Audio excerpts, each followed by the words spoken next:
Hey, good morning. So I've been wanting to do a message in a bottle to Elon Musk for so long, and I still use X, formerly known as Twitter.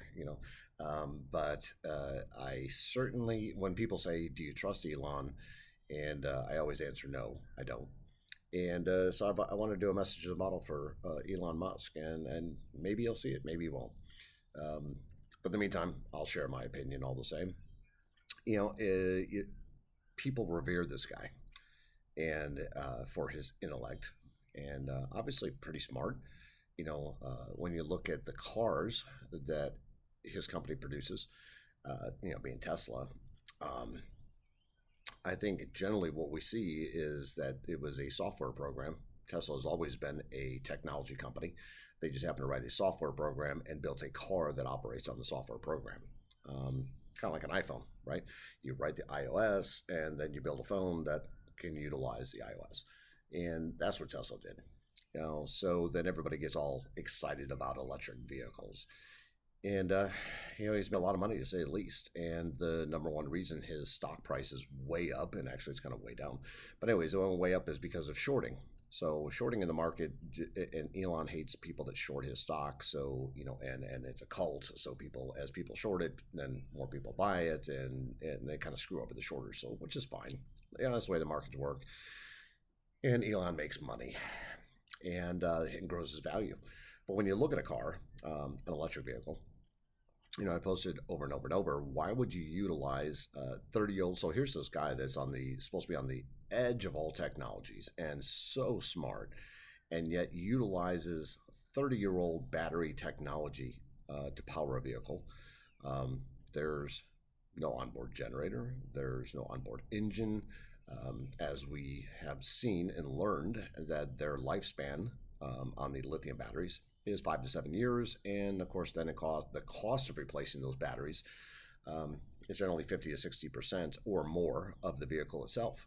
So I would question, if you're so smart, why would you build a car with old technology? It literally makes no sense. Almost kind of like I don't know, a bait and switch. Here's this great car. You can plug it in and utilize electricity to drive around.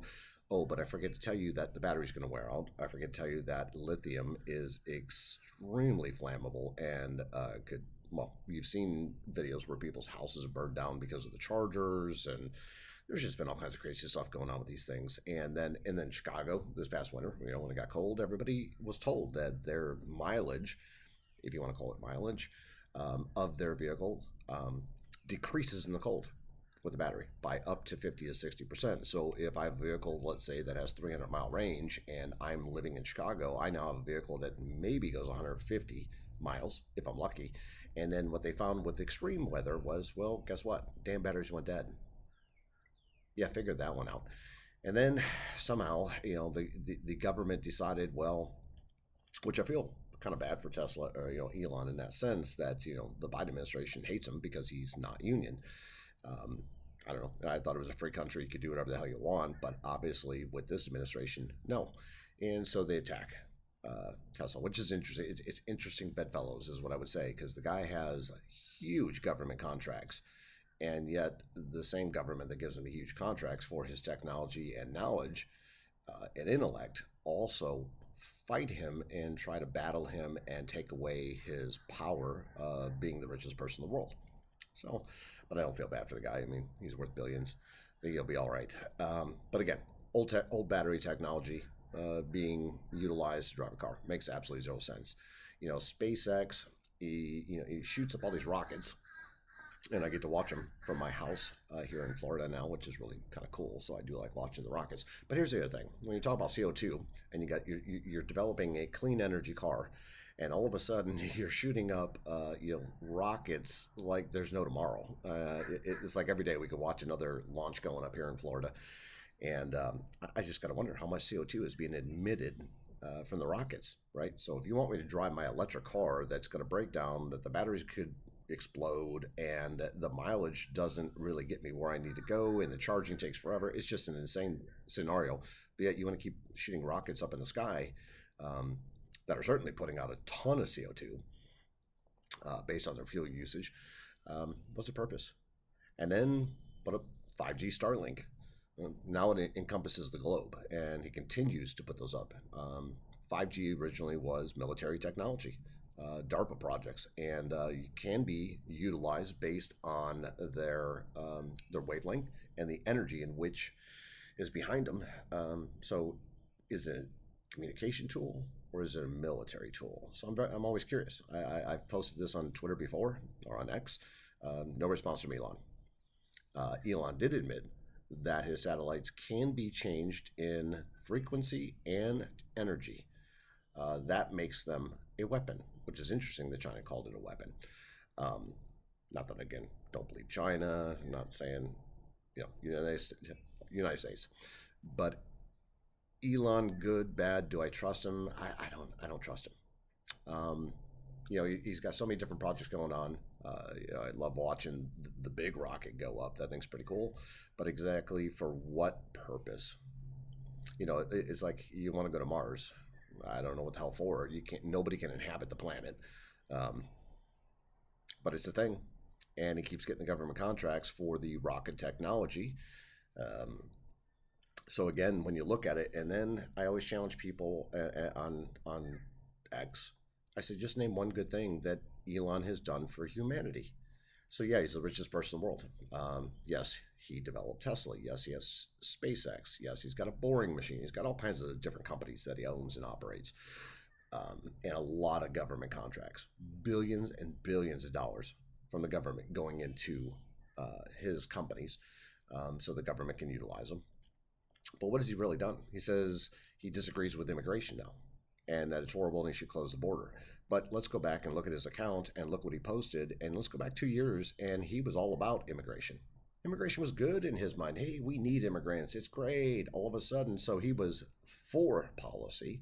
Now suddenly he has switched his position on policy. Now, this guy's pretty freaking smart, right? We know this. Um, but at the same time, what changed his opinion all of a sudden, right? You couldn't see this coming. So open borders, you have 8 million, 10 million, 12 million people pouring into inner cities, and the chaos in which is ensuing. I think we just seen the tip of the iceberg. Personally, I have said and posted before that the civil war that everybody talks about isn't going to happen in the suburbs. It's going to happen in the inner cities.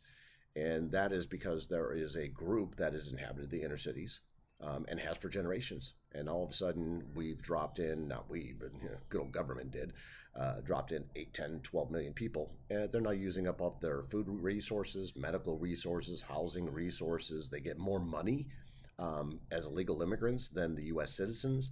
You want to talk about, and the people of the inner city aren't the same as the people in the suburbs. We in the suburbs, we live in the bubble. Right? We can watch the news, but we really don't live the news. The people that we're watching on TV, that's the inner city stuff, 99% of the time.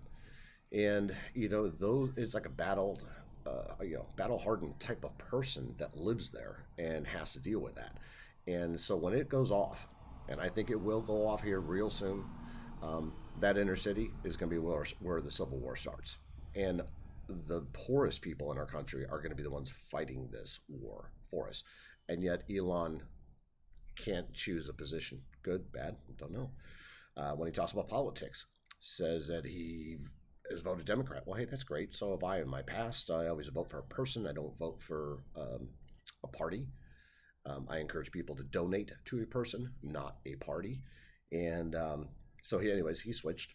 And, Obama was the great, orator, or probably of our generation. The guy could lie like nobody's business. Probably the only comparison in my entire lifetime or history within my lifetime would be Hitler. I mean, Obama was an orator, and that's what he could do. He can convince people with his words and the way he behaved and actions and mannerisms to be believable.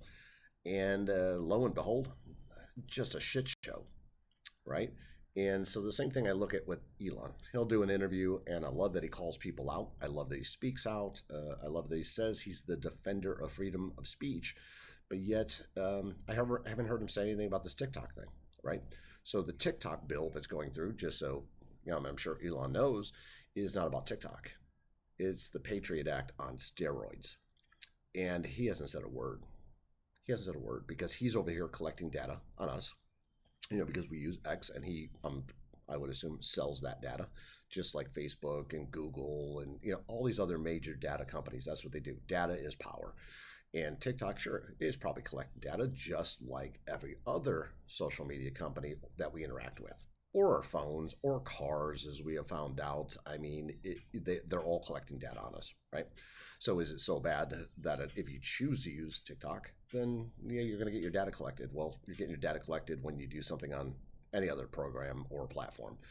So the whole idea behind it is the U.S. government is using and saying TikTok bad, and we need to pass this bill and ban TikTok. But what it really does is give the U.S. government more surveillance over the American citizens. And I have not seen or heard Elon speak up about this.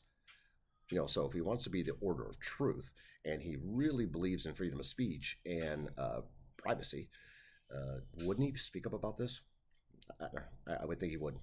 So there's just a lot of things. And so again, when I look at Elon and people say, "Do you trust him?" I say no, because he's not. He's not. I mean, when you're worth $300 billion, you could do a lot of things in the world to make things better. And I haven't seen him do anything. Yes, there's job creation, there's technology creation, there's a lot of things, but that's not helping humanity. So what has he really done to change anything better for humanity? Um, I haven't seen it. So Elon, I hope you get to watch this. Do I trust you, brother? I really don't understand your intentions. I posted that to you. I don't understand where you think your legacy is going to land. Um, I'm not attacking you by any means. I'm saying the simple fact that I don't know, and I don't think you're clear, and I don't think you're honest. Um, you haven't been honest about your projects. You haven't been honest about your involvement with the government. You haven't been honest with a lot of things. Um, and so until you're forthcoming, yeah, that's my opinion, brother. So, anyways, that's my message in the bottle to Elon Musk for the moment. And there's a whole lot more that I'd love to say to you, but you know what? We're gonna keep it clean today. Not gonna cuss, not gonna swear. I don't think that has any point in it. I don't even think you deserve it, to be honest with you. I just think we need to question what are your intentions. And you have the ability and the power, almost as what you do, more money than a lot of countries have. And yeah, so I think we have every right to question what are your intentions, and what do you infer that the future brings. Because if you're saying it's all about Mars, I'm gonna just call bullshit, dude. I don't think that's what it's all about. So, anyways, I hope you have a chance to watch video. I hope it gets passed on to you, and hopefully you'll answer. And again, I'm not calling you bad names. I'm not saying you're this horrible person. I'm not saying you're evil. I don't know, and that's the part that scares me about you, brother. You keep taking care of your kids. I do like that idea. You seem to be a great dad. Sorry that your daughter thinks that now she's the woke, right? So you wanted to vote for that shit, and she went woke on you, man. I feel bad. Hopefully she wakes up, literally wakes up, and realizes she's got a great dad who actually promotes good conservative values when it comes to family. Um, your mom should be proud, and I think she is, based on what I've read, seen, and on her posts, and she should be. So, but at the same time, prove her right. Be the person you're supposed to be, and help humanity, and not just yourself. That's what I would say. Thanks.